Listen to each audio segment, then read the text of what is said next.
David Campetti. We're back for another Throwing Stones podcast. Yes, welcome, everybody. Have a great show ahead for you today. Who do we have today, We David? have Mark MAIA, and he's someone that has been a video game designer for decades, as it turns out. And this is his first major comic book project, so-called Living. And we have been lucky enough to have been brought in to do the artwork and lettering and so forth on this project. And I'm so happy to be working on it and so happy to finally be seeing Mark face to face. So let's bring him in. All righty. Hey guys, how's it going? Hey, Mark. Thank you so much for joining us today and coming on the show. We appreciate it.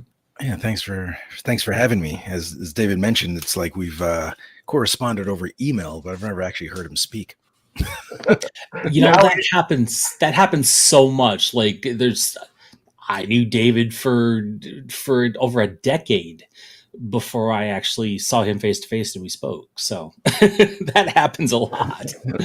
Yeah, it's interesting in a way. When I started out in this business, it was all meeting people face to face with the occasional phone call, and now it's you can go an entire career and never hear somebody's voice, but because it's all emails or messages or whatever. So I really enjoy doing these podcasts because it gives me a good excuse to meet all these folks and learn stuff I haven't learned at the same time our viewers are.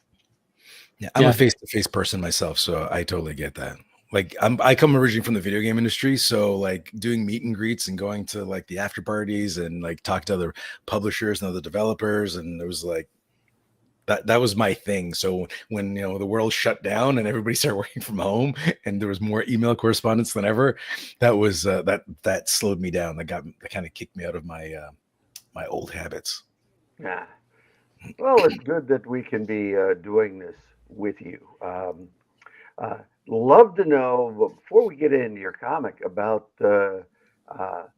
your years working with video games. Well, that's a process that, although Glasshouse Graphics manages to get some video game design work and things like that, we sort of dance around the edges of it. So anytime I get to hear about somebody who is more fully immersed in that, I want to hear details, man. Yeah, I got into the video game industry when I was 23, and it's very much a who you know situation. I've actually, fun fact, I've never gotten a job I applied for, ever. Mind you, the only jobs I've ever applied for was retail when I was in high school, and then as soon as I got out of college, I got offered a job by an advertising agency who saw my work through my mom, who cleaned their office. And she was like, my son does this here, he does this, and she doesn't speak English very well, so it was, and they're like, bring him in. And I went in there, and then they were like, yeah, we like your stuff, you want to work here? And I was like, sure. And they're like, when do I start? And they're like, now, like, there's your desk, go. I was there for a few months, and then got a call from a buddy of mine I went to school with, and he got a job as an animator at a video game studio because I went to school for animation. And he dropped my name because they needed an animator, and they called me. I turned them down a few times, but when I finally did accept, I was like, all right, well, let me talk to my boss. I told him, because I was like, I got a good deal here. I'm in Toronto. It's all my family's here. You want me to move 2 hours away to a city I don't know anything about? And told my boss in advertising. And I remember I was like, Joe, I got to talk to you. And he was like, let me guess, Pixar offered you a job. I was like, no, but I did get offered a job from a video game studio. And he's like, well, congratulations. I was like, but I don't know if I want it, man. I don't know if I want to do this. He's like, it's scary moving out of the city. And he's like, here, I'm going to do this for you. I was 23. That's probably, I was 23 at the time, or 22 going on 23. And he said, I'll do this for you. He said, go Thursday and Friday. This was the last Thursday and Friday of the year. So I would have been 23 and before New Year's. So he was like, yeah, go Thursday and Friday, see how you like it. And if, and by Monday, you can tell me what you want. If you don't want to go there, you'll have a job here Monday. If you do, then I wish you the best of luck. So I called him and I was like, Joe, I think I'm going to stay. And he's like, best of luck to you. That was it. He was super, super good and super encouraging. So I got into the video game industry as a kind of like I was recruited. And then from there, I got into video game design. I was an animator. I did background painting.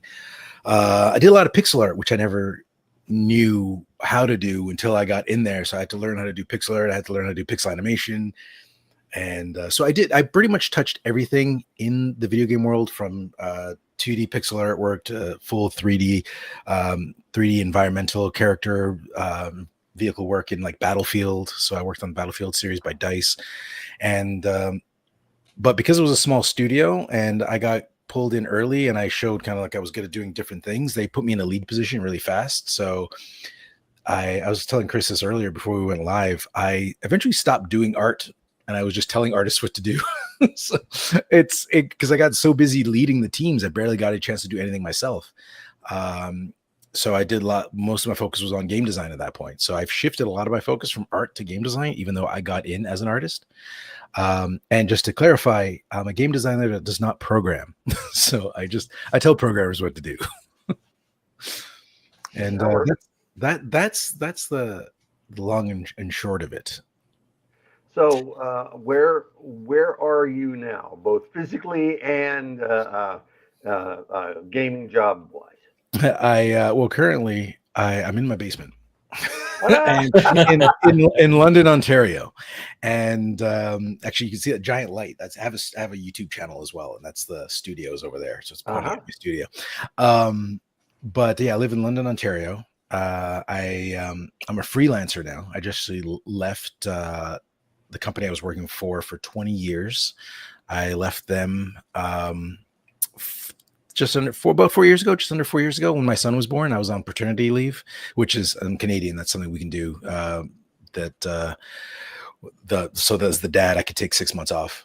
So I did. And I took 6 months off. And during that time, I just never went back. I decided I'm just not going to go back. So I went freelance. So I've been working here at this desk in front of this computer for the last 4 years, doing video game freelance work. So like doing, like as a creative director from this studio, that studio, or a game designer, working on my YouTube channel, working on the comic book. So I do everything from here.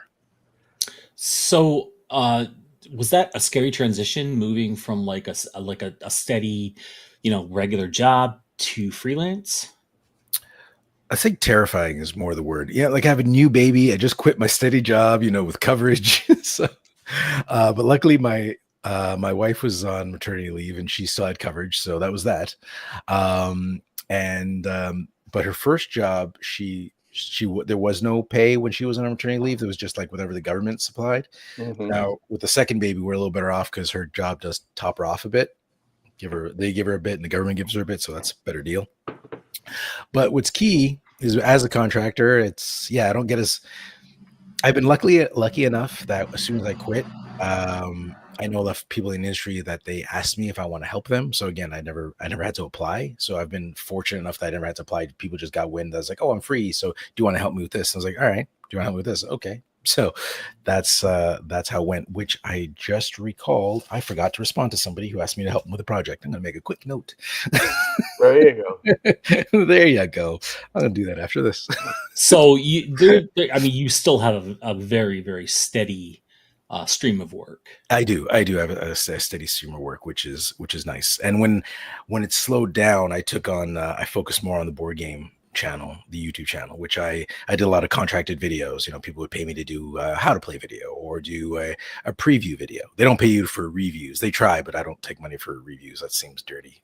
So I don't do reviews for pay. So I would do that for a while, and at some point for the last so over a year, I was doing everything at once. I was working on my comic book, putting up the Kickstarter, doing video games in the morning, doing my YouTube channel, writing scripts for that, editing video, performing, and learning how to do these games. And I was doing that basically from 7 a.m. to like 10 p.m. every day for over a year, probably close to 2 years. And you can stretch that more a little further. Yeah, I've been busy for a long time. I just started pulling away. So if you look at my YouTube channel now, I haven't done much content this year because of the newborn. So I was like, 2 babies and all these projects have got to back it up. I want to get this comic book done. So I want to focus on So Called Living and getting the Kickstarter out in October. So Do you get sponsorships from board games? yeah, I do. I get a lot. Like I have over 700 board games. I've bought most of them, but I do get a lot of them for free for the videos. Like people send me board games to do an unboxing, or they'll send me a board game for a project, obviously, because like they need to pay me to. They'll pay me to do the how to play video, so I'll do that. So that's sponsored, and then they send the product, so I have the product, and they pay. And as some smaller, when I was smaller, it was like, yeah, if I just got a game, it would be cool, right? When I was a smaller channel, but then I get some point, you're like, all the work I put into the videos, it's not worth it for just a board game. So it's nice to get paid for something you enjoy doing, and it's a great community. So that's it. Try to be as honest as possible with them. So Yeah. what's good and bad about living in London, Ontario? There's a lot of crackheads here. That's the bad. There is downtown at when COVID happened, downtown London never really recovered. It's like businesses shut down. Like we couldn't even keep our Starbucks and our McDonald's downtown. It just shut down because there was so much mental illness and drug abuse, and like walking people that are suffering from those things walking the streets. So it was like a zombie apocalypse down there during the COVID. It was all these like drug addicts walking around. There's tent cities. It's fallen apart since I wasn't too impressed when I got here, but it was cleaner than it is now. And it's never really recovered properly. So that's the downside. On the plus side, though, you don't have those people running your government like we do. Yeah. I'm not too stoked on how our government's running right now at the moment. Anyways, they're spending more money than we have, and they're making promises that they have no intentions of keeping. They're lying through their teeth, but yet their supporters are still like, go, go, go, rah, rah, rah. It's like, but they haven't done anything they've said. They haven't done anything. They lied instantly. They used, for some reason, Canadians are really hooked on Trump. I don't know why. I was like, every time people start talking to me about Trump, I was like, how about you focus on our country and our problems? It was like, he's doing his thing in his country, which is great. You have your opinion. That's awesome. But we've got issues, and he's distracting you from our issues. Right. So, and exactly. The guy who was running knew that, and he used that. He was like, yeah, I'm going to fight Trump on these terrorists and blah, blah, blah, blah, blah. He did nothing. He actually, before he won, he undid his promises before he even won, behind the scenes in secret, and nobody even knew. Wow. So it was like, you're such a scamming little liar. It's just, he can't be trusted. Oh, wow. So that's politicians for you. Yeah, he's the worst. Sorry to hear that. Well, there go my plans to move to London, Ontario, off the grid. Okay. All right. So, so you've been doing all this gaming stuff for so long. You mentioned off screen that you had done only one little comic story before jumping into So-Called Living. Yeah, I did Toronto Comics volume. This is what, like, I always wanted to get into comics, but I didn't know how to get into comics. I thought I was going to get in as an illustrator, and as I mentioned I think before we started recording, that I'm not a very good sequential artist. So I was too slow. I was like, this is not getting anywhere. So I thought my dreams for getting into comics were just going to be like, it's not going to happen. You're right. So and I try to, I have a lot of artist friends that are sequential artists. I was like, hey, you want to do a comic? But they're all good, as in they're so good. They have jobs already during the day. Last thing they want to do is work all day illustrating, then go home, ignore their families, and illustrate again. So they were like, I can't. They're like, I can't do it. So they always dropped off. I didn't take it personally. I was like, I get it. It's a lot to, like, when you get home after your full day's work, to ignore your family and do it. So I got an opportunity to work on Toronto Comics Volume 2. And this was basically a collection of artists and writers got together. They got paired up. I brought my own artist. I was like, hey, how about just 9 pages? Can you do just 9 pages? And he's like, yeah. So I brought my own artist, Jamie Reel. And together we pitched, I pitched 3 stories. They picked one, and we did that. And we were the last story in Toronto Comics Volume 2. It's called We Still Got It. We Still Got It. I think it's called We Still Got It. I haven't looked at it in a few years, but it's basically 2 old retired superheroes, superhero and a supervillain. And the villain kind of looks like Danny DeVito. And so it's like he's an aged, stumpy, like little tiny guy, and then the superheroes, like all his muscles are gone, so he's like loose skin, and they're all having coffee, and you just see him talking about the good old days of how like the villain tried to pull a scheme and how it went wrong, and the hero would laugh, and then the hero they'd go back and forth talking, just telling the story, and eventually you'd pull and we'd show clips of those events, and then eventually you pull back and you notice that like they just got together out of the blue. And when they pull back, you notice that the entire city of Toronto has been destroyed by them. And it's just been like the whole scene that was tight of them having coffee at this cafe. That was the only part of wall that was remaining in a little cubby. So it's like you pull back to reveal that they're still like, they got together for one last hurrah and they destroyed the city. Wow. So that was, I thought that was fun. I think I have the PDF for that. I can send that to you. That's a great idea, man. I love that. That's fantastic. I thought it was fun to do. And James' art was amazing. And one thing I'm kind of disappointed in the final, I had to change. The editor, I had a line because they were old timers, right? So I wanted them to talk like old timers. So the good guy said something like, "Holy Christ on a cracker" or something like that. And he was like, "Oh, we want to get into the library system. So can you change Christ to something else?" And I was like, "But I'm pretty sure there's Stephen King books in the library and other books that are a lot worse than saying Holy Christ on a cracker." But he was like, "No, but we want to get into the kids section." I was like, all right. So I changed something for them. So I changed it to like something about cabbage, because money's been referred to as cabbage, something like that. But it was something about cabbage. I can't remember, but I changed it. But I kept my PDF version with Holy Christ on a cracker on there. I just wanted old timey, like saying in there, and I thought that sounded great coming from them. But so I edited that. So in the printed version, it says something about cabbage. You could have gone a number of ways. Jesus Christ on a pogo stick, Yeah, but I can't say it's the Christ part. Yeah, not the cracker. All those are off the list. Yeah. That whole idea reminds me of Watchmen with Night Owl and the previous Night Owl talking about the good old days and when they knocked out, Captain whatever his name, and they were just going back and forth drinking and talking about the good old days. Yeah, that was one of my favorite scenes from that book. I like that idea of kind of, do you remember that old cartoon? I can't remember what it was called, where it had Ralph the dog and the Wile E. Coyote, and Wile they punched in, and Wile E. Coyote's job was yeah, exactly. Yeah, that's it. And I always liked that idea where it's like their job is to be this, and that's kind of how I treated the superheroes. Like, I know my role. I'm a superhero. You're the villain. We're good, but we're off the clock. We're retired now, so they're having a conversation about their good old days. Yeah. So I like that. That kind of stuck with me when I was a kid, right? And I kind of carry that through in my writing. It's like people, they have two parts. They have who they really are, and they have their roles in life, and their roles in life are like their jobs, their positions. It's like, my role is to be the villain, my role is to be the hero, but when I'm not a hero or a villain, I'm just an average person. And we can just both be average people. That's how I kind of work. Actually, I get into some pretty heated debates with the people I work with, and but off after work, I warned them. I was like, I can get pretty heated when we're working, but after work, I don't even think about work. It's like, so we can be normal now. I'll hate you on the job, maybe. I'm fine. Well, I'm fine afterwards. We can still go for a beer and chat about movies and whatever. So, hi. So-called living. You finally decide to do a whole comic book, and it turns out it's a terrific comic book. You manage to do character stuff and vampires and bunnies. Yeah.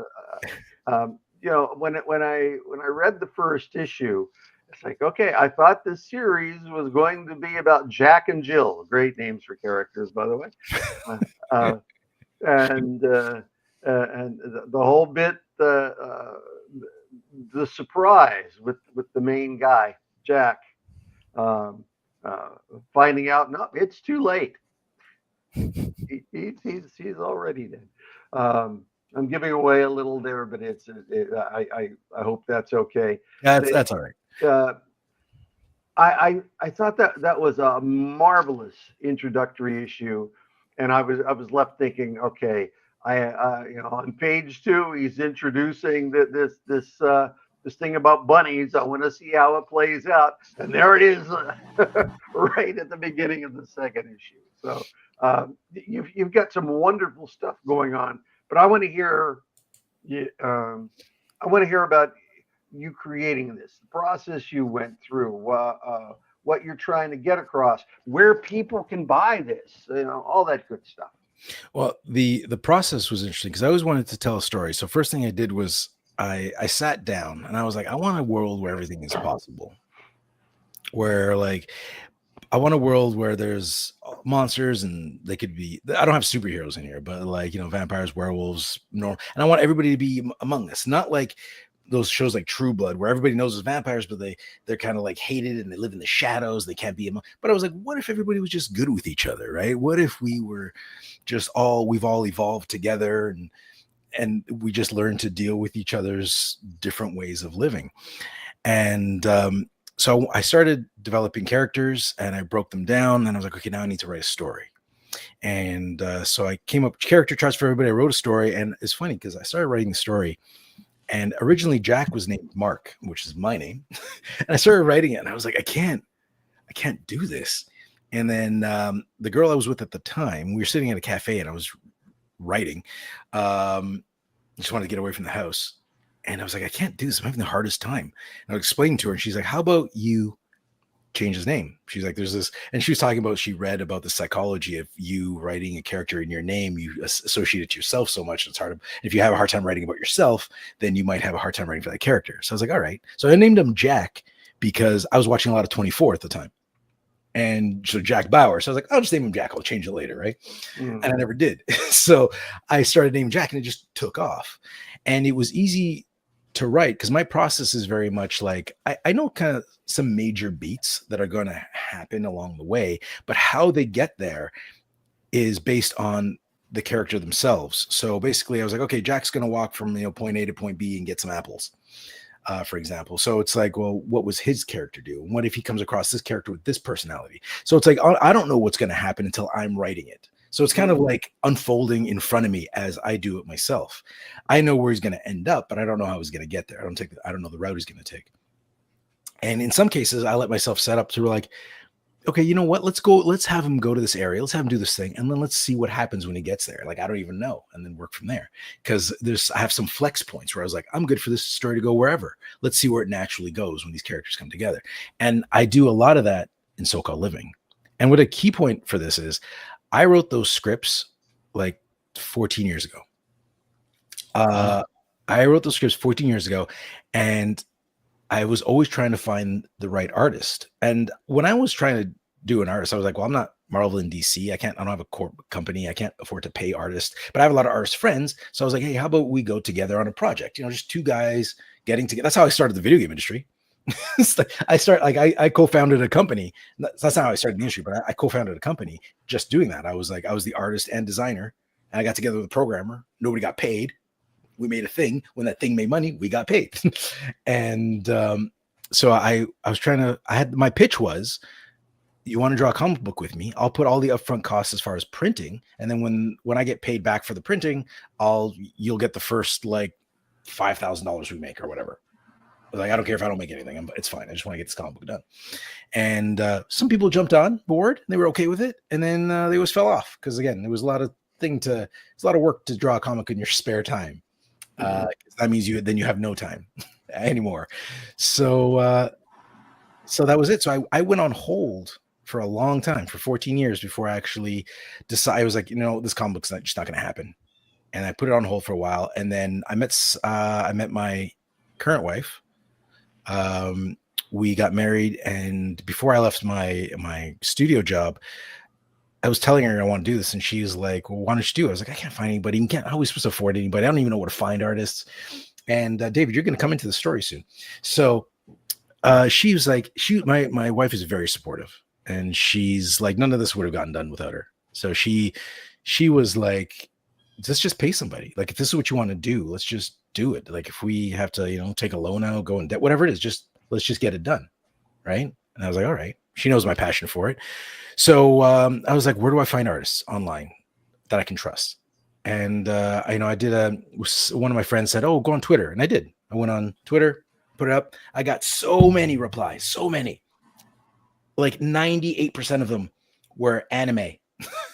Anime characters, and I was like, this is not the vibe. Like, I appreciate anime for anime, like it's got its place in manga, and certain stories like lean into it, but I was like, that is not a style that matches me. I'm more of a Humberto Romero type of Mhm. style, right? I was like, that suits my sarcastic style, like kind of like the way my exaggerated speech matches his exaggerated like proportions of hands and things like that, his environments. So I was like, but the anime look, the pointy chin, the big eyes, and everybody looks the same with different hair. I was like, it's not really what I need for this. It's got its place, and I like it because I'm an anime fan, but not for this. So I was like, this is not working. I was like, I'm getting inundated with like same exact art over and over again. Some are good, some are bad. A lot are bad, really. But and then I went online and I started reading horror stories about like writers who paid artists, and the artists never never put out, but so the writers wrote money. And I heard horror stories of like artists who did all this work and then the writers never took the art, never paid them. I was like, why is everybody terrible? Like, what do I do? Right. So I ended up, okay, David, you're ready to enter the story. I ended up on a Facebook page, and some guy was saying, here's some pages I paid a guy to do. He only did like 3 or 4 pages, and I paid him for the whole book, and then he disappeared and he didn't do the rest. And then David commented, and I was reading the comments, and David commented saying how like, oh, I have a studio. I bet you I can find somebody who matches this style. I could do the rest of your book. And I was like, well, let me look this up. And that day I contacted you, and you asked me about budget. And I was like, I have no idea, David. I have no idea what I'm doing. Like, I've never done this before. Like, it was like day one of me like talking budget, and I was like, I don't know. And then you gave me some numbers, and I was like, cracking and did the math. I was like, no, I definitely can't afford that. Like, I had to hear something. I had to hear some numbers to be like, no, I can't afford that. So I was like, this is what I can afford. And I say can afford. It's not like I had the money. This is what I can afford to go into debt for. So I was like, this is what I can afford. And David, found not only somebody that was that could work within my budget, but found somebody that worked that was matched the style I wanted, and fairly quickly. He's always been great at that. So we've always had great interactions, and I believe I've sent you a few thank yous before of like, yeah, this, if it wasn't for David, I would never found this. And every time I go to panels at cons, I always try to sit on like getting into comics, right? I always want to hear. I'm always interested in these panels. So I go to Comic Cons, I listen to these things, and I've started getting to know some of the guys on the panels. And I drew this cover, by the way. So I wanted a kind of stylized bunny cover. I did this one. I love it. Anyways, so I go there, and I mentioned David's name all the time. And I was like, you guys should check out Glasshouse and reach out to him. I was like, I don't know if he's going to be annoyed by all these people I'm sending his way, but I was like, it worked for me. And and like there's people on the panel, they're like, yeah, I know David Campetti. And so they're like, yeah, he's, everybody has good things to say. So I always recommend reaching out to you. I don't know how many people I actually have because they're strangers. I don't know who they are. They never mention it, so I have no idea how many of them came my way. Yeah, I don't expect they would. So, but yeah, one of those tables actually took over talking about you. Like, I wasn't even on the panel; I was in the front row, and then they kept asking me questions. Like, for the guy in the front row, how did it work for this and that? And I was like, and I started asking them, and then the guys on the panel were like, "Do you want to take us over?" It's like, "Oh, I'll answer this one." So, this cover you've got up, you've got Larry Tway's on. Yeah. Larry is a fantastic guy. Yeah. Don't know if you know, I worked with Larry for 20 years. Yeah, when I reached out, I saw Larry. He did a piece. It was some girl on a table full of desserts, and I was like, "This looks awesome." And I reached out to him, and he was having a promo at the time. I'll do 2 covers for a discounted price and send you the original. I was like, "Oh, this is great," but I was like, it sounded too good to be true. So I was like looking into him. I was like, "Who is this guy?" Because it's online. So who do you trust, right? Yeah. So I saw you had posts with him. So like my investigations brought you two together. So I reached out to you and I asked about him, and you said, no, he's legit. So I was like, all right. So he did this cover, and and you're probably going to see this one come out too. This it's a glossy one. Yeah. Yeah. So Larry's interesting guy. When he came in, his style was totally different from this, and he only did single illustrations. So I put him together with artist Tina Francisco, who came out of storyboarding animated movies and animated TV shows. So she really understood storytelling, but her art sense is a lot like Playboy artist Dean Yeagle. Mhm. So more on the cartoony side. So I had them working together for years, where she'd do the thumbnail layouts and he'd do the finished drawing over it. And he couldn't ink to save his life, but he had a wonderful, wonderful tight pencil style. And I ended up putting him and my wife together working on projects, and they did stuff together for years. And so it was an interesting thing. And now, if I'm remembering correctly, um, uh, Larry has a new girlfriend that is basically running his career for him. Yeah, that sounds right. And so he's been doing some amazing, amazing covers. So I heartily recommend that people check out his work in covers and sequentials. Some just good stuff. And Yeah, I say that with him no longer being with Glass House. So that's just some terrific work there. and his level of detail is crazy. Like he shares those videos where he illustrates these under a magnifying glass with a Mhm. mechanical pen, right? Yeah. It's, Yeah. it's like nuts. So Yeah, and I love that yeah. he sends the originals because he doesn't do it digital. He does it actually on paper. Mhm. So I have the originals. I'm just waiting to frame them. My wife loves those covers, by the way. And the idea of these sexy covers, like just and for anybody watching, there's nothing sexy about so-called living. It's a very sarcastic, there's some violence. It's kind of like the cast of Friends being hunted down by the cast of The Sopranos, but there's nothing sexy in the book.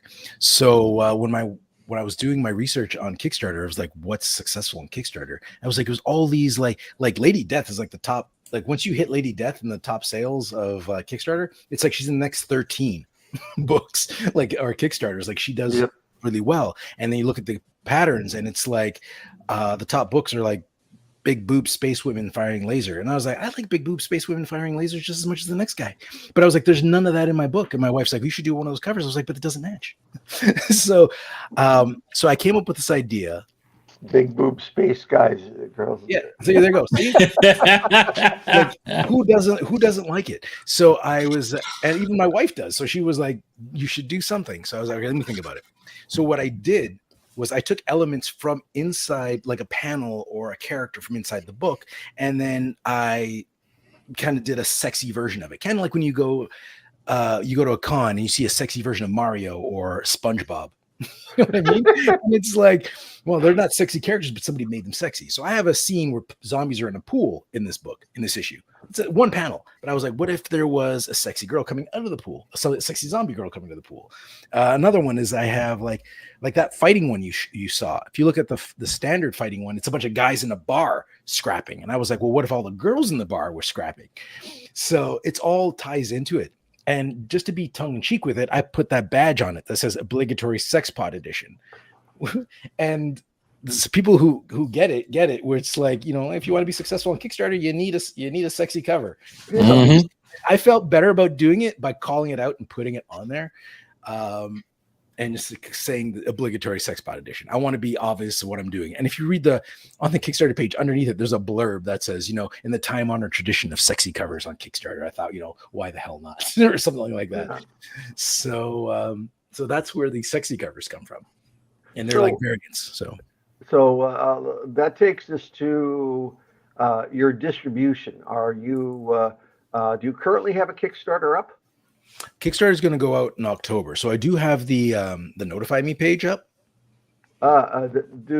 Chris, do you have that information that we could share? I believe I shared it. It's in the press kit document. Let me look real quick here. Okay, while he's looking, do you have a comic shop distribution on this? No, so far, and here's the thing: I've been so busy with the YouTube channel, the day job, making babies, writing these Kickstarters, getting them printed, and that I didn't do anything. My only distribution is me at Comic Cons right now. I Uh, like you, if you go to SoCalledLiving.com, I've never even looked at the site. My wife put it together. She's not a web developer. she's, that's not her forte. But she's like, I can probably put together something quick, and she did. But I haven't even looked at it. So once these 4 books are out on Kickstarter, so like it's Kickstarter has been just how I get them out, and if I'm at a con. But even because of the babies, I haven't been able to get to a lot of cons unless they're nearby. So once these 4 books are out, I plan to more focus on getting the book out there. So issue 1 has been available on Comixology for free if you want to read it. So I always put it out there because I want people to read issue 1, just get kind of pulled in. So I've been doing a poor job of getting this out to people. I've had a lot of people ask me, how is it selling? I was like, it's great when it's selling, but it's like, it's not, I've never have it available for anybody to buy. People are like, can I buy it online? No, not yet. Soon. Let me finish this Kickstarter and get this all done, get this out of the way. So it's one less thing for me to, to work with. And then I'll focus on getting it out in front of people. But I had a lot to learn. I didn't know where to get things printed. I didn't know like how to set up a file. I didn't know how to do anything. So it's like I learned as I went from scratch. Like I knew how to write stories. Like I didn't because I've written scripts for like video games, and I've always kind of been a writer.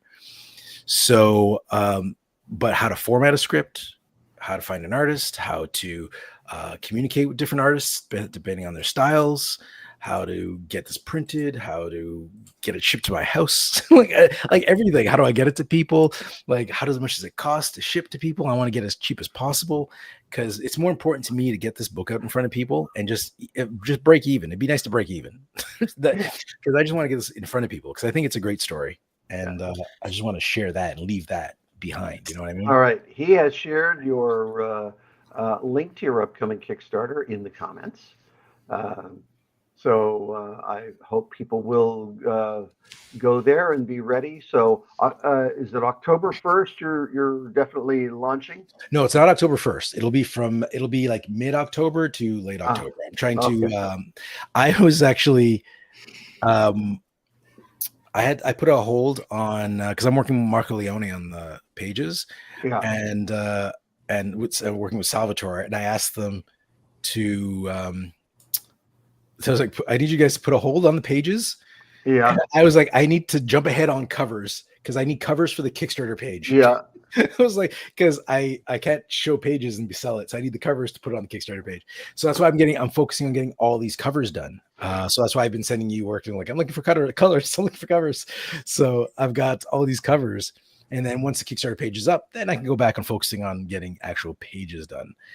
And so I think I'm just waiting on who's the guy you sent to me was I can't remember his name. The last Chang. Yeah.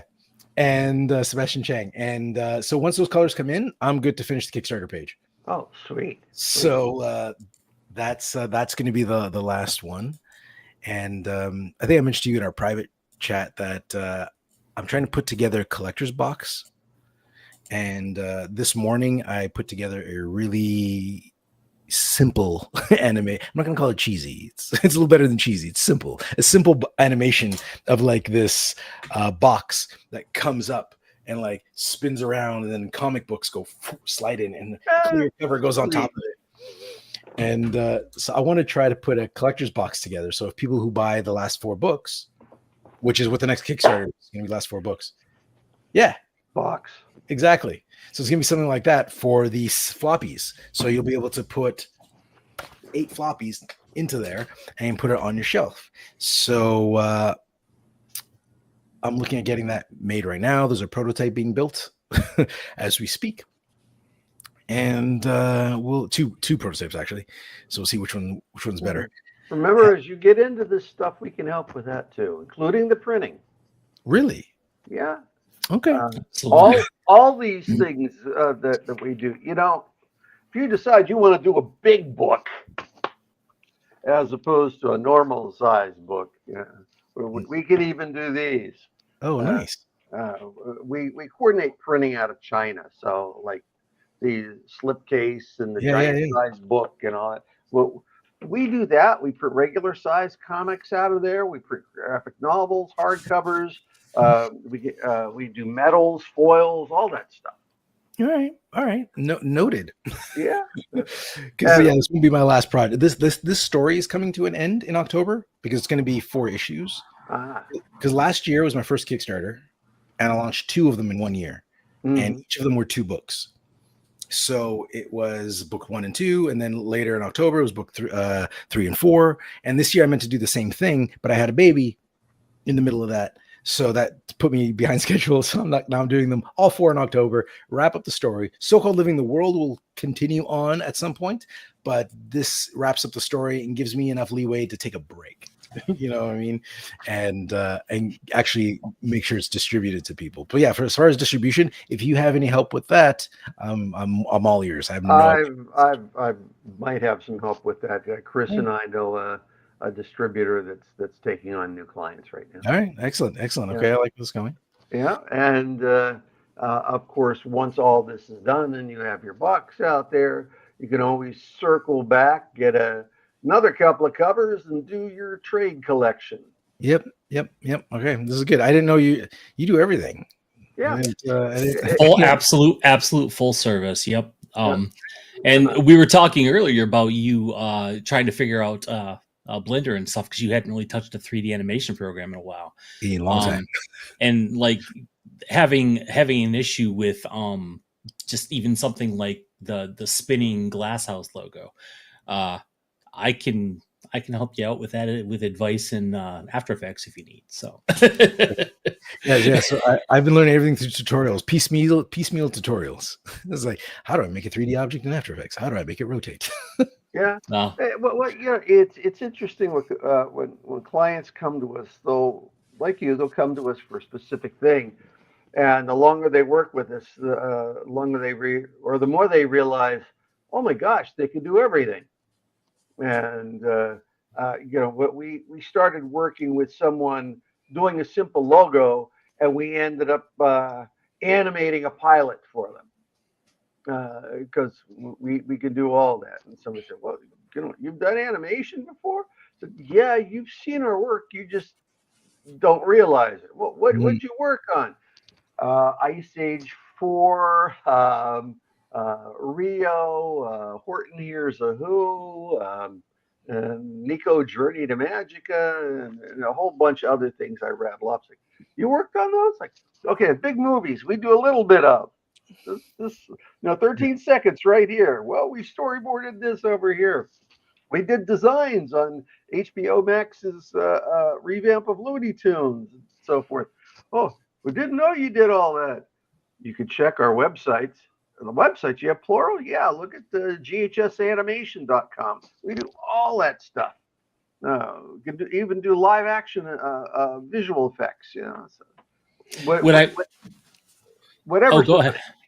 Whenever I think of David, I think of the Italian music, in the background, and like zooming in on this Italian restaurant, and David's at a table with another person. He's like, "Hey, I need this, and that," and David's like, "I got a guy. I got a guy. I know a guy. Yeah. I can help you all set." That is fairly accurate. More than you know. So yeah, it's we'll help you with whatever, Mark. Yeah, that's excellent. Noted for for next time, because we're done. We're pretty much done now. But yeah. Oh, yeah. Here's some great pages by Marco Leone. Oh yeah. I love the style. This is so fantastic. Yeah. And so the book is in black and white? No, it's in color. These were, I put these up before I had them colored, and now I have them colored, so I haven't updated this folder. But I absolutely love this art style. And the coloring is very very vibrant where it needs to be. So it's a nice match. Yeah, there's something about that scene that you just passed that what's interesting about this is I mocked this up for Marco. I was like, okay, Marco, this one's going to be oddly specific. A lot of these scenes are from American Werewolf in London, like how they cut, like how he like the close up on the back of his feet, and the close up on his face when he's sweating, and the close up on his back when the spine starts coming out. Like those are all taken beat for beat from them. I absolutely recognize that. And Big so horror fan. I was doing that, but what's funny about it's the payoff on this page is the next page. I don't want to ruin it, but I think when people read, I think they'll have a good laugh at the end of this. Like when you flip it, there's a good joke at the end of this, and it actually fits into what you just your example of David sitting across the table from a mobster fits right into what's next, and you'll probably be, what the hell are you talking about? Wait till you see where this leads in. So. Well, this is great stuff. Even if it weren't your first whole comic book series, it's great stuff. So I am so happy to have had you on here to showcase this project and talk about when your next Kickstarter is coming. Thank you so much. I love being on here. I love talking to you guys. This is great. So let's wrap this up because we have a few other things to cover. Thank you, Mark, very much for taking the time to be on here today. No, thanks for having me, guys. Yeah, pleasure talking to you. And yeah, I'm sure we'll talk after this as well. All right. Thank you, Mark. All right. See you guys. All right. Bye. Bye. That was wonderful. He has a. I think the comic book is brilliant. Yeah, it's a brilliant premise, great art. I mean, you can't go wrong. Yeah, it's like I took the time. I had seen the art as it was all coming through, but you see the stuff in bits and pieces, and I was able to take the time to read through the PDFs of the finished books for the first time. It's like, wow, this really came together well, and when you get a first comic from most people. You can see all the growing pains. Mm-hmm. They weren't in this book. You don't have those growing pains. The only pains are the characters and what they're going through, but that's a whole different thing. One wonderful project. Well, it sounds like Mark is such a strong writer that everything just kind of like, and when you put that together with the talent that you can put together as far as artists, you really can't go wrong. So, yeah. Well, Mark seemed to understand the visual part of this, so he was able to write it in a way that we're able to do it, and it's not just talking heads. Where it needs to be, even if it's a scene where somebody's walking away with a bag of French fries and talking. The script keeps it interesting, so the artist can keep it visually interesting. Yeah, and Mark has an animation background, so he understands how things need to happen and look. So everybody following this, check out So-Called Living. It's wonderful. All right, do we have a portfolio or two to review? We do. It is time.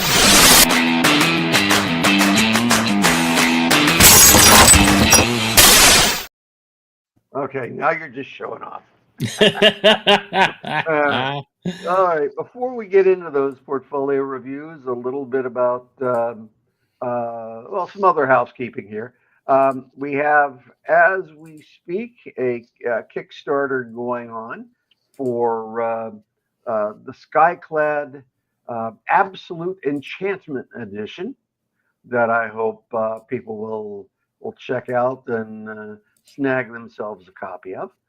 Now that for those who are joining us for the first time today, I've mentioned this before, but this is the book, Skyclad, which is, okay, adult warning. There is a variant cover that is printed on the hardcover itself, the library binding, and it is a gorgeous, gorgeous book. Artist Michael Dukavich out of Australia, and some just beautiful art about a 300-year-old witch and her life through the history of witchcraft from America's beginnings. And it's a swell story.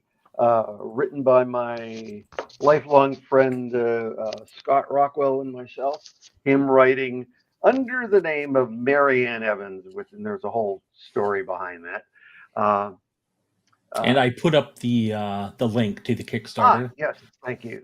in the comments.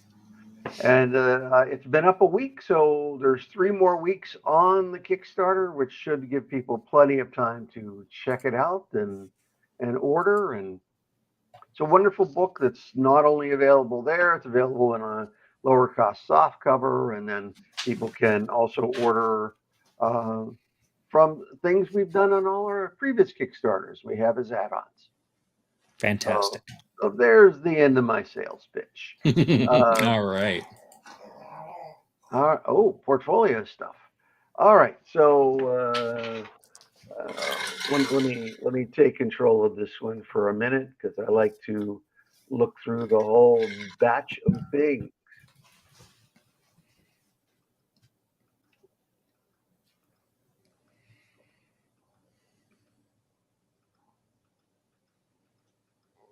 All right, so let me slide back to My the. first impression is there's some really strong pages in here, and then there's some not so strong pages. And that tends to happen, and uh, often an artist will think, well, I can work in 2 or 3 different styles, which is wonderful. I love it when an artist can offer more than one style. But if one style isn't particularly good, or if that was a style that they were doing 3 or 5 or 10 years ago, but don't really do anymore, maybe there was a learning curve there uh, between that old style and this. And when they show both, you see a strong drop off in skill level. So I come across this first page, and I think, all right, this is what's here is very nice. I can work with this. Mhm. But then I notice, all right, I wish he were doing more with thicks and thins in the line art. It is all pretty much a single dead weight line. Yeah, there's no line weight to it. Yeah. Yeah. So what happens is the foreground and the background all kind of blend into one another because he hasn't given anything a sense of depth. I do like uh, the way he draws the hair. I like the clothing. I like the fact that characters do make eye contact when they're talking. They're not ignoring at one another as they're speaking. Um, that's all fine. Uh, I don't see a great desire from this artist to draw backgrounds, so that's a bit of a concern. Um, Even though the style is simple, I would love to see at least some indication of some shadows on the floor that tend to give the characters a feeling that they're not floating in their background. Some artists rely on the colorist to do it. I would suggest if he's doing that, he can do the outline of where he wants the shadow to be, and then the colors can remove the solid line, and then just add the shadow in a very Absolutely. dark blue or whatever. Um, but this overall is a nice page. I would have preferred um, that the character not have uh, her feet going into the bottom 2 panels because it forces the reader's eye down. The eye flow takes you from panel 1 into the bottom panels. So I read this top left, bottom right. And now am I supposed to go back up and read the other 2 panels? Or am I Hmm. supposed to read this panel 1, panel 2 is on the right, then down to panel 3, then over to panel. Okay, that's the way I tend to read it, but because the character overlaps not only into panel 2, but into panels 4 and 5, I find that visually confusing. So it's always best if a character is overlapping to overlap into the next panel that you intend for the reader to read. All right, let's go to page 2. All right, that is different. Again, I see no indication from this artist that they have any desire to draw backgrounds. Uh, it's interesting to do this high school prom or whatever it is with some Polaroids. Do people even use Polaroids anymore? I Uh, don't think they do. my wife does. She's got this little camera that'll make Polaroids that are yay big. Oh And, wow. and it's something she bought a couple of years ago, or, well, during the pandemic, and they sell the film for it. So she's got a wall in our leading into our kitchen that has this big frame and these little wire things. She'll hang these tiny little Polaroids, and so they're like half the size of the old Polaroids we had growing up. That's pretty Uh, cool. and so I see these normal size Polaroids, like, wait, who the heck had one in one of these? It would have been nice to have had a shot that wasn't one of the Polaroids where you see the person going around with the camera. Right. So we Right. have that visual connection. And these are all fine. There's nothing wrong with these. You've got the characters posing in different ways. You've got movement. They're dancing. You get the one kid with the awkward smile. There's a lot there that's very nice, a lot to like. So I get into the next shot. It would have been nice to have something that wasn't just a straight on shot. Somewhere in this, it's like every scene is staged as if it were a low budget TV show for kids. Right. And so I'm putting the camera right here. I'm not going to move too close. I'm not gonna pull down here. I'm not going to pull. It's all so static that it comes off as low budget. If the artist's camera moved around a bit more, got a little more interesting, that would help with it. While there's nothing wrong with what's being drawn here, it comes off as um, less well thought out in the storytelling stage than it could be. Uh, I think it could be a little stronger. Right. Uh, you could have an artist saying, "Well, okay, this is my style. This is the style of the story, or this is what was asked for in the script." Well, sometimes there are a little more energetic ways uh, to do that script. All right, now we get into style B. Um, if you had told me this was a different artist, I would have believed it. Yeah. But, Hmm. it's in the same portfolio, so we'll take it from there. Um, all right, let me go. This stuff is okay. I like the other style better. Hmm. That's This exactly what I was thinking. this seemed. I know he's doing a manga style here, but this seemed so simplified that simplified and digital. The, I'm seeing all the digital. Excuse me. Shortcuts here that um, don't particularly thrill me. Um, and mind you, we have some really excellent manga artists that I work with, so it's not a thing against that style. Um, when I see too much of the line effect to fake movement and stuff that I know some artists like to use because they see it in anime, they see it in other people's manga. It's great once in a blue moon.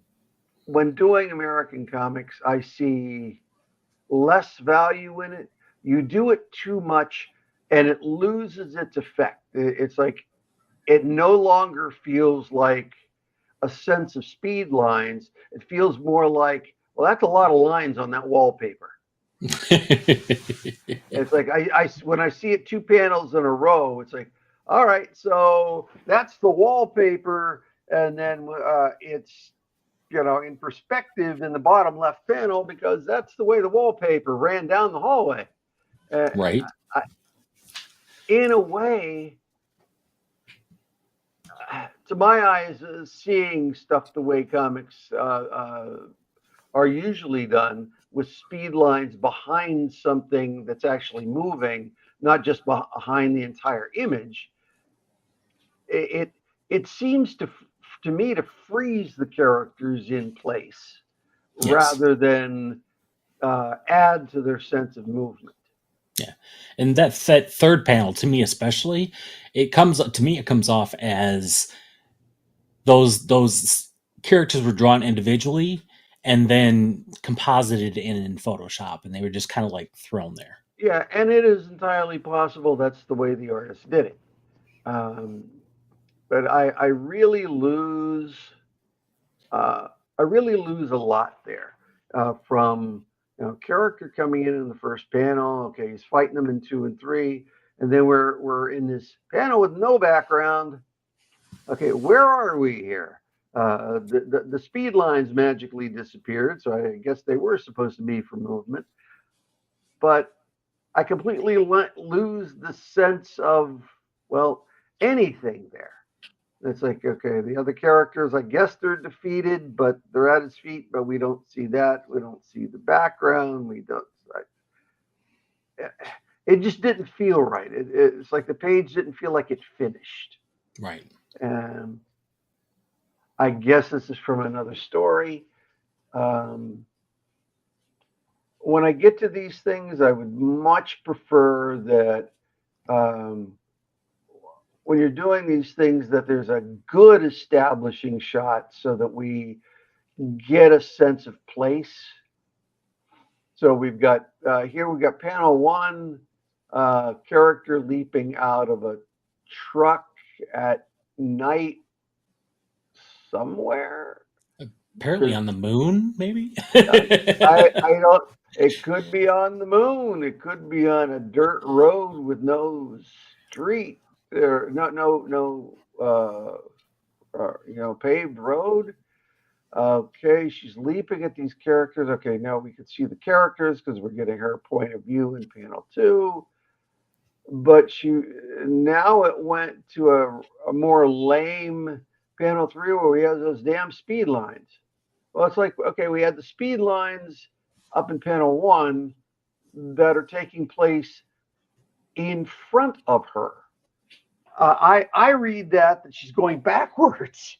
Right. So panel two, we've got the speed lines. All right, that kind of works. Now those speed lines are behind her, and that's a I don't know. I kind of lose it there. It seemed panels one and two, such as they were kind of dramatic, leaping towards him. Now we see that point of view, and then we pull way back, and she still hasn't reached him. I mean, for all that speed, with all these speed lines, she's moving awfully slow. A thing to take into account there. It sounds like I'm making a joke, but storytelling in a comic book is the ability to control time. People see things in widescreen. That's the way, where's your depth perception hit? How widescreen do you see it? You're looking straight ahead. Okay, I can see my hands to here and to here, not farther back. So if you think about a standard square comic book panel where you have 6 on a page, you take away the space that you've allowed for a word balloon, and you've got this little widescreen here. All right. So anything you vary from that is controlling time. So if you do narrow panels, if you had 5 narrow panels across the page, let's say, each one is a small instant of time. Or the wider you make a panel, the more time is passing. Mm-hmm. Because you can depict a character coming out, a car pulling up, another character coming in, all those characters having dialogue. You can do a wide panel and it could be 30 seconds of time. Where if you're doing a narrow panel, it might be a fraction of a second. So controlling time there. So you've got these wide panels that are long instances of time, and yet it's been slowed down so much that it takes a whole page to reach her. So unless there's a great narrative reason to make that happen, the wide screen and having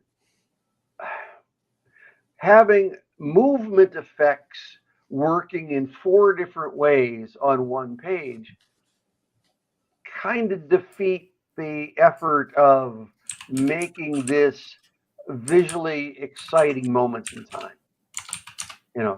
Panel 1, the literally the following normal comic book storytelling, speed lines in front of her would tell us she's moving backwards, but that's clearly not the artist's intent. Okay, panel 2. Okay, we got the speed lines behind her hands. I could have done without the ones in the sky. Panel 3. Now we have the wall of lines. Now panel 4. The wall of lines is turned into just speed lines behind her. And it's like, choose one. Right.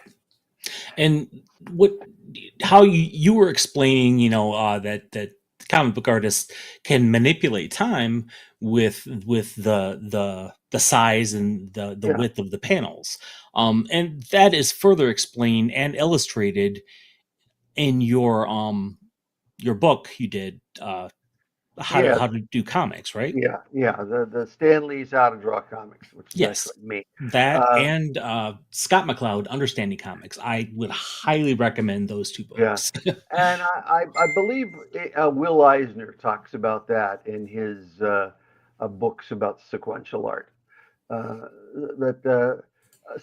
This page, I'm not sure what the storytelling intent was but if it was to stretch the jump from the truck into hitting the monster, taking up a page, and there's a very specific story reason to do it. Okay, that's valid. Making it with 4 different styles of speed lines kind of takes away the power of the page. It's like, all right, I know how to do this 4 different ways, and by God, I'm going to show you all of them on this page. and that may not have been the best way to tell this story. All right. I don't even know if that's from the same story. Yeah, it might be. Yeah, I don't know. All right. I can't tell because there's no sense of place because it's all those goddamn speed lines. They go cattywampus up and down. They go more almost straight up and down. They go sideways. They go long ways. I don't know what's going on here. Okay, the high contrasty works. All right, learn to draw some backgrounds. I don't mind the high contrast. I don't think it was especially well done. But the high contrast and the speed lines that mean anything, I kind of think he defeated his own purpose. And as we go along, I don't think it got any better. It's like, what? There was a sale on speed lines? Yeah, I don't know. Oh, were these the characters in that scene? Or is this another story? I don't know. But this is another page. Remember what I was talking about earlier? All straight on shots, all medium shots. It's like he didn't want to bother moving the artist's camera. And it's like, all right, they're all, just straight on still figures kind of pasted in. And it's just, that to me is just not a very good page. I don't know why it's, yeah. By this point, I give up. The art's gotten even worse. It's to the point where he's just throwing up speed lines all over because he doesn't want to draw a background. And by the time we got to this page, I don't think he wanted to draw in anymore. Right. I think he just got tired. So that's a guy has some talent, nowhere near where he needs to be. Right. Yeah. Look at a few masters of people who have done this stuff very well, and try to get to that level, and then we can talk further. Yeah, and I did put links up for Stanley's How to Draw Comics in the comments, Yes. and Scott McCloud's Understanding Comics, both invaluable resources. Yes.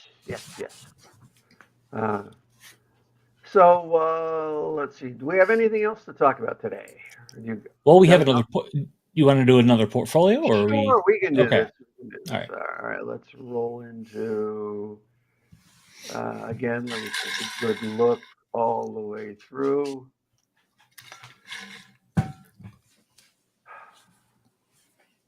You hear me sigh loudly because it's obviously all digital, and I see all the digital shortcuts. Okay. All right. In terms of storytelling, I guess it works fine.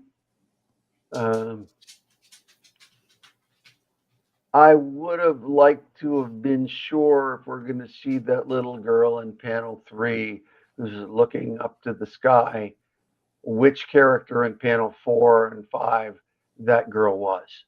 Right. I can't clearly make it out, but I like that.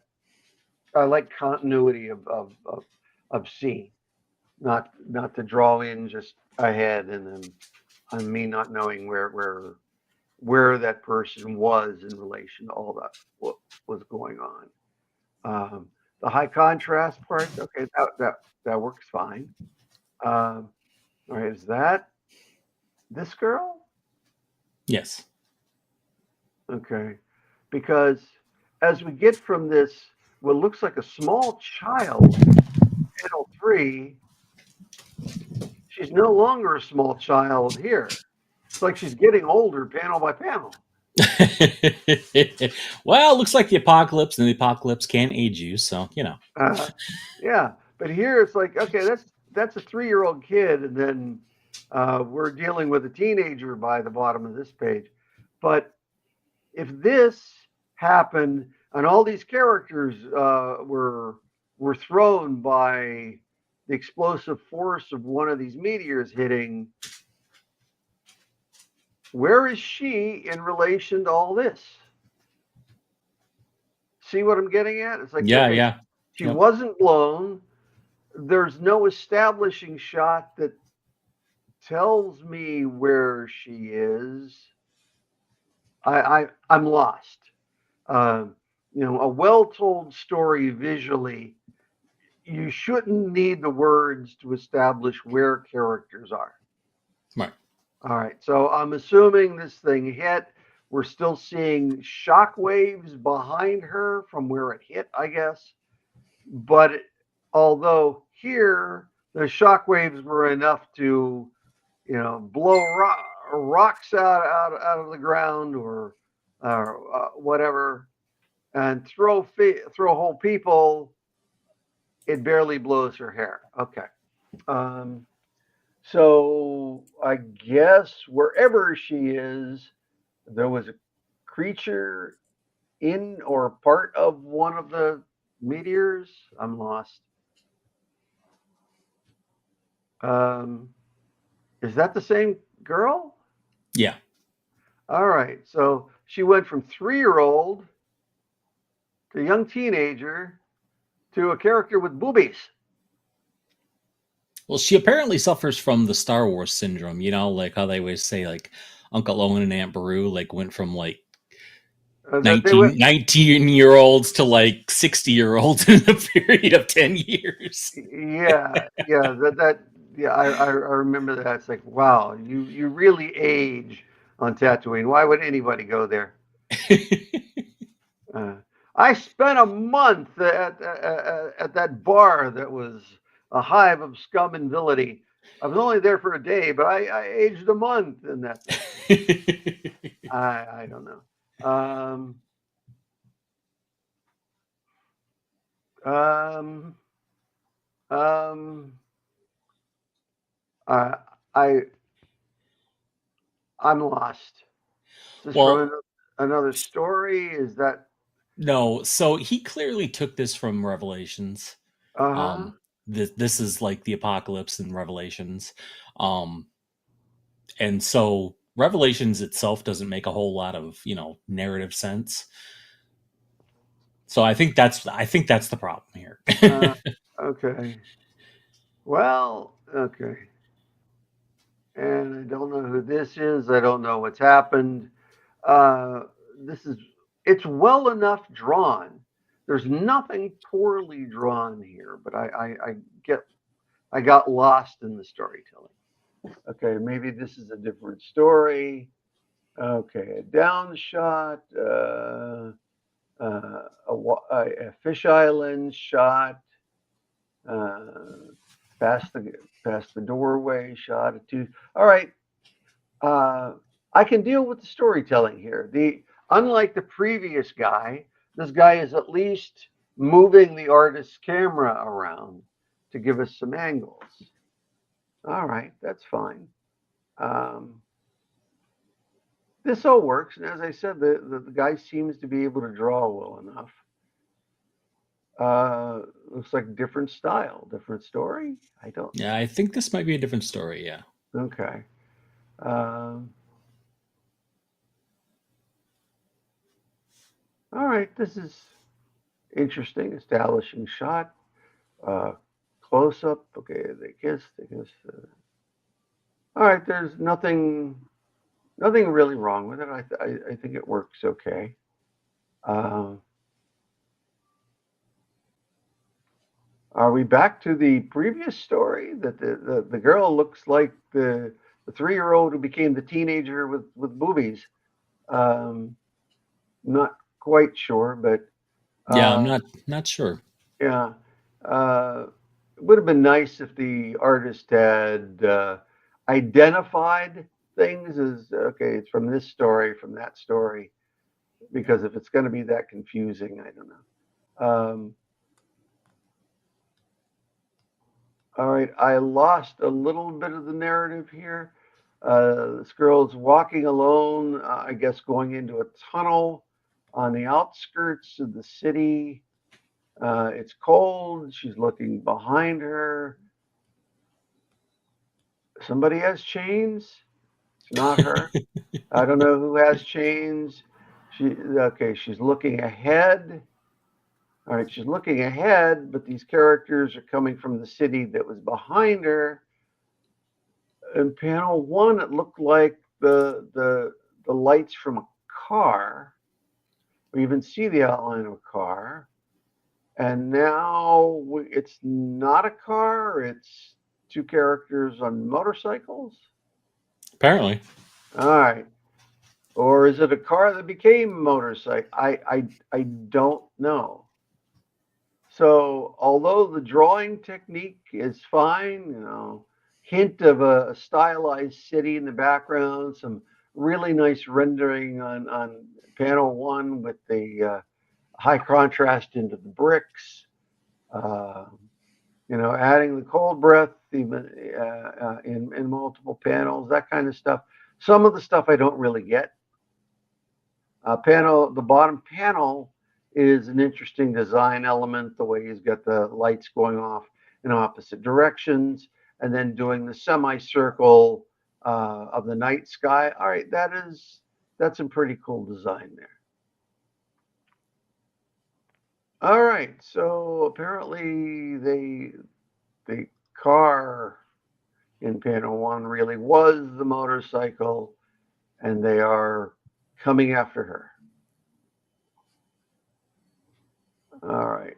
Oh, okay. Now we see that the character in panel one is the one who had the chains, Mm-hmm. and they're attacking her with the chains. All right. It's nice to not be confused by the speed lines. Um, in panel three, they're showing uh, the impact and movement of the chains, and it's done correctly and it works. Top panel, I like the use of light and shadow um, on her coat or whatever she's wearing. Uh,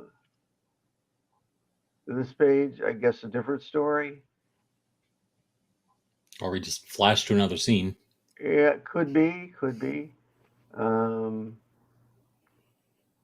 the character seems very large in panel one, just based on the designs on the wall. He's got uh, the chair rail going around that's usually a certain height, but he seems just a little tall in panel one, and suddenly he seems small in panel two.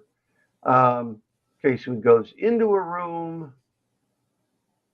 There's a hammock, nooses. Okay, that's interesting. Uh, no hint of anybody in the room, and then suddenly there is somebody in the room behind him. Okay. It's no longer in the room. Okay, establishing shot. Uh, nice high contrast stuff in panels 2 and 3. I'm lost with what's going on with panels 4 and 5 because something completely different.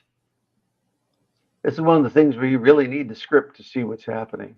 Right. Great detail in the first panel. Okay, I guess the characters in panel 2 or panel 3. It's hard to figure out. Are the same ones that are here. I'm glad you can figure it because I can't make any sense of this. Yeah. Okay, got tall girl, slightly shorter guy who is one of them is holding the light. I can't quite tell who. All right, so it's a girl holding the light, but the guy who was only slightly smaller than her is a lot smaller in this shot, or he's going downstairs that we can't see. I'm a little lost.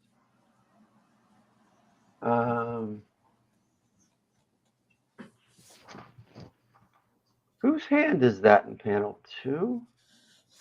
I think that's the guy's hand. Well, I if it's don't the know. guy's hand, it can't be the left hand because that first thing seems like a thumb, which would Yeah. mean it would have to be this hand. Right. So his right hand is up in front of him, which is kind of awkward, and I don't get it.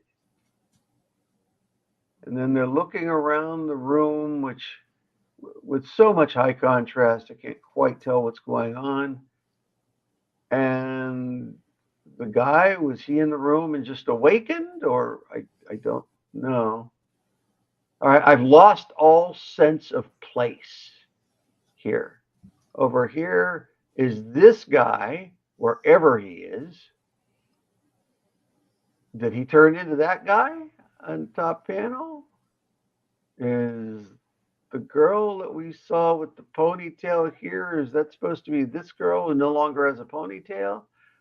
I don't know. And then, okay, you get the bat, the guy on the floor who's no longer in a bed, and then, okay, the vampire thing again. All by itself, this is a beautifully drawn page, and I like the sense of design with the big figure.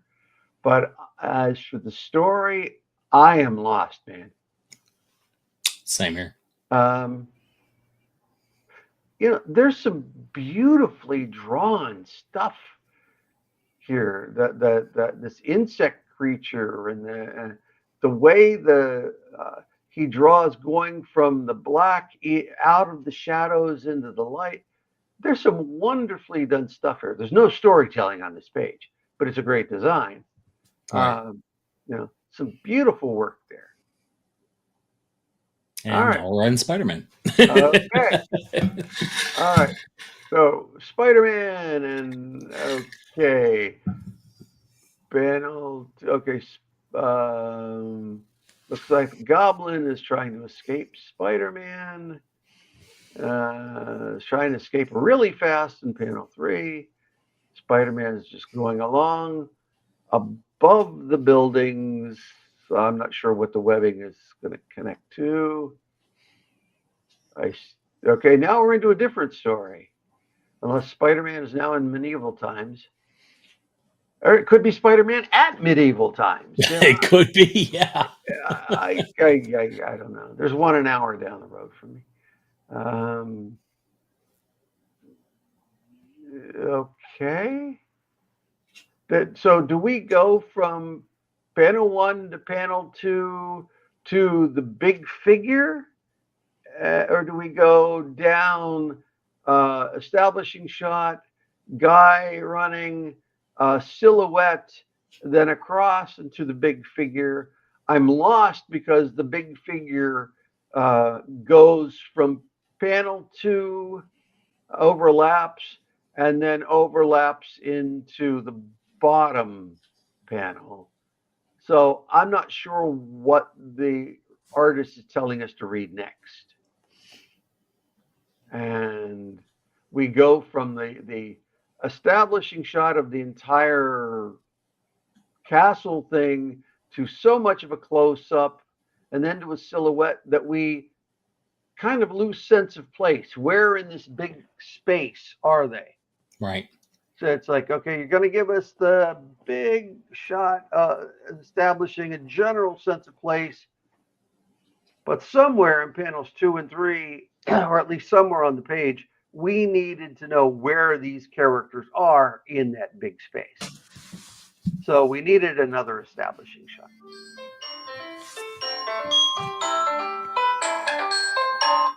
Sorry about that. That's quite all right.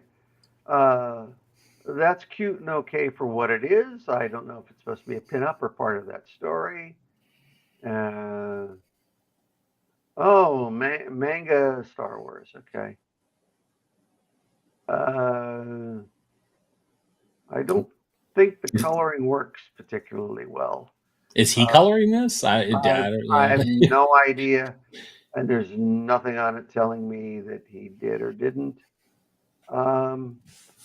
Not a fan of the coloring.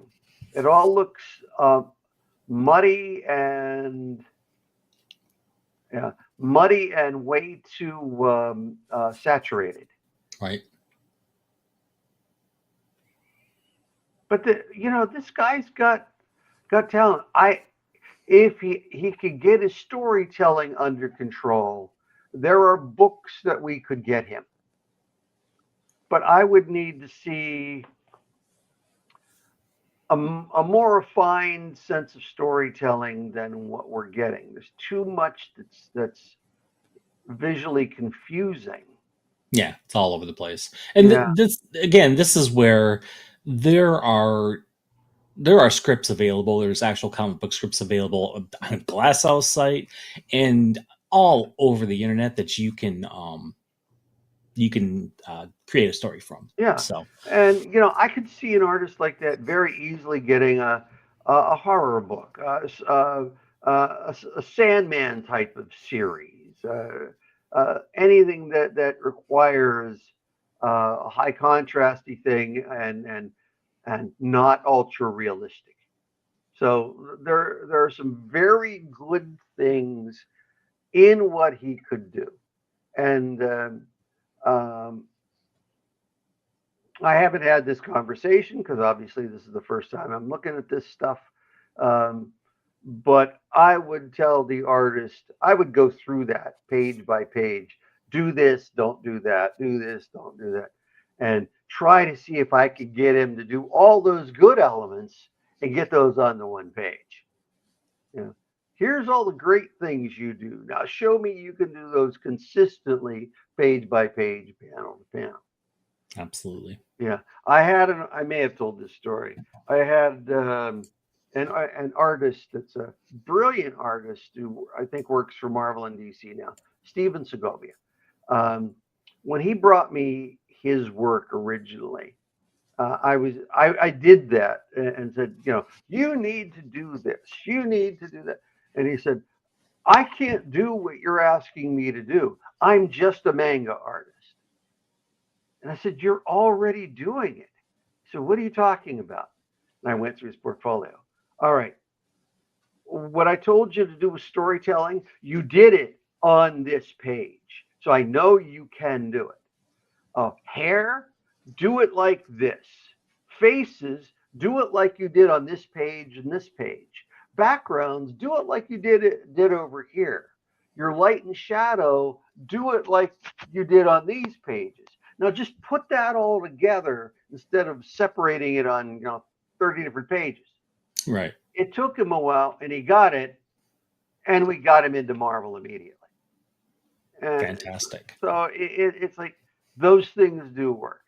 So I always wonder if like they had similar conversations with like Jim Steranko when he first started. Like, you got great stuff, but we need to like reel it into some sort of. well, that was the thing.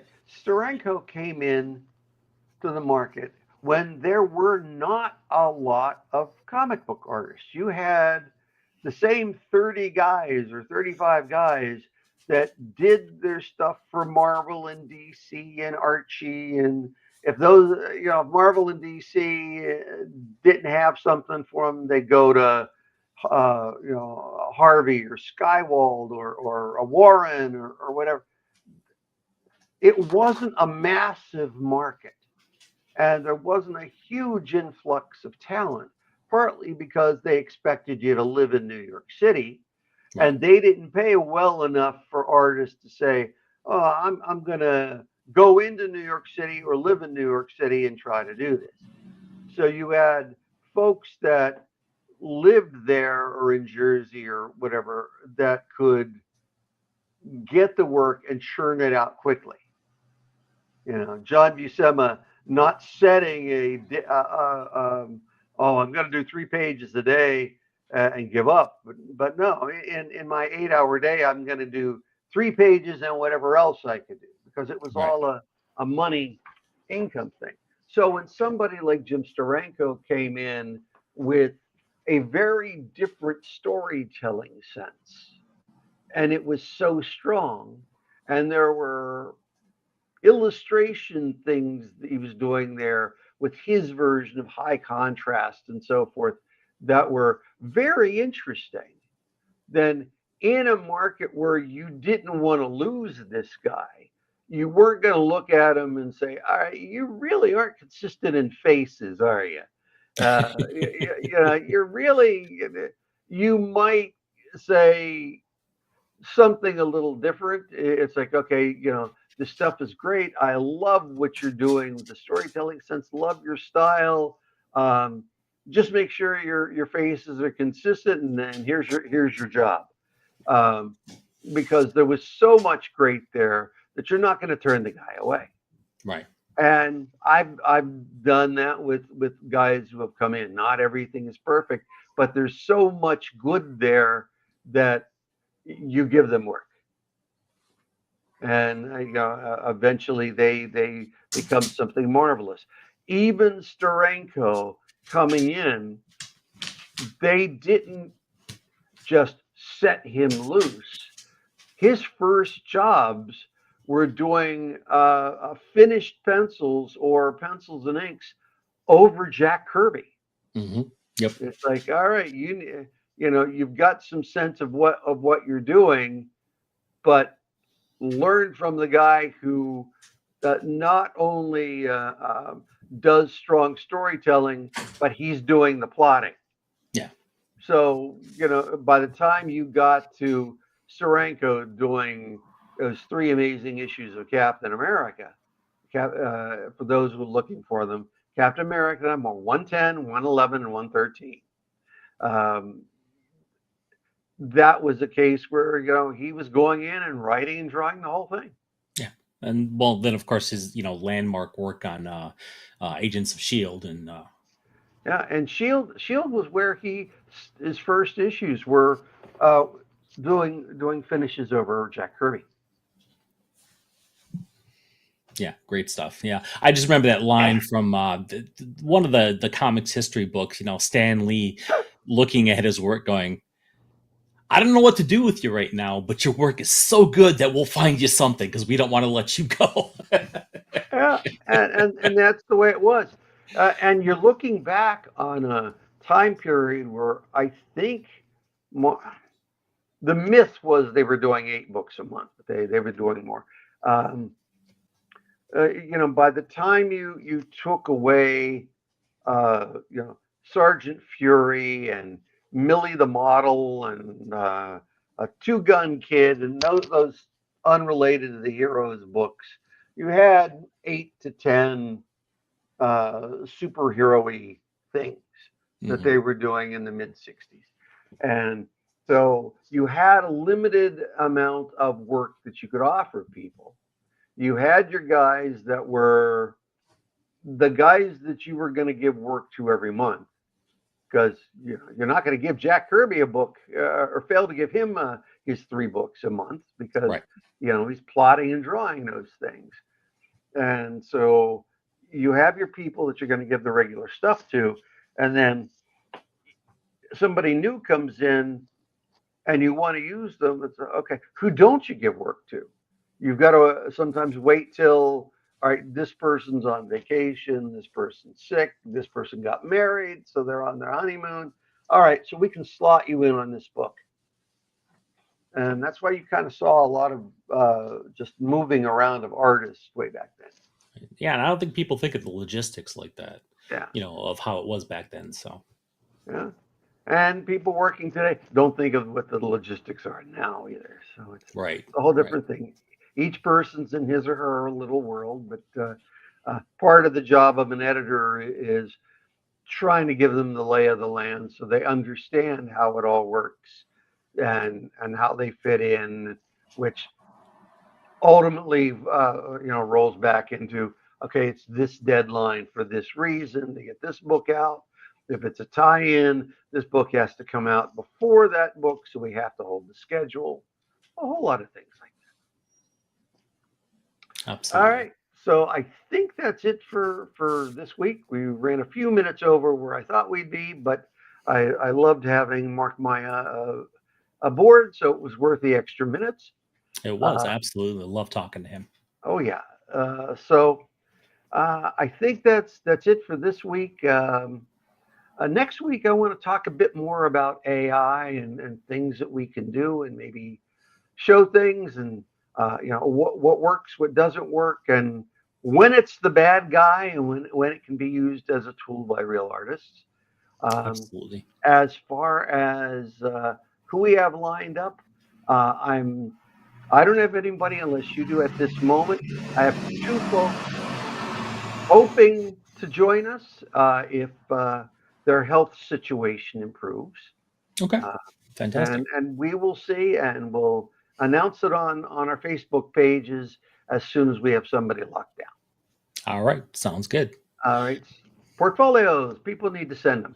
Yes. And if you're going to send your portfolios, let's see here. Hold on. If you're going to send your portfolios, you can send them to David at glasshousegraphics.com. Or if you'd like to, you can also send them to me at ghthrowingstones at glasshouse.com. Both of those will end up on the show if you send them to us. Yep, and I recommend that people send us their stuff, because if you do conventions, it's getting harder and harder to get editors to review stuff. The big guys have You send stuff and maybe they'll say, all right, we'll grant you a space to do a review because we saw at the portfolio you left. But those are getting harder and harder to get. And if you get an editor on his or her own, often they'll give you generic comments and a brush off. Here, you can join us. You can be in our uh, uh, make comments right there in the link, and we can answer your questions as we're reviewing. Absolutely. So this is the place that you can learn, and uh, and it's free Yeah. until I decide to start charging for this stuff. Maybe one day, right? Yeah. All right. Thank you so much for tuning in. It was a great show. We're happy to have everybody watching. And always, as always, please remember to like, comment, and subscribe and share. That greatly helps out our channel, does us a big favor. And y'all have a great rest of your day. All right. Thank you, everybody.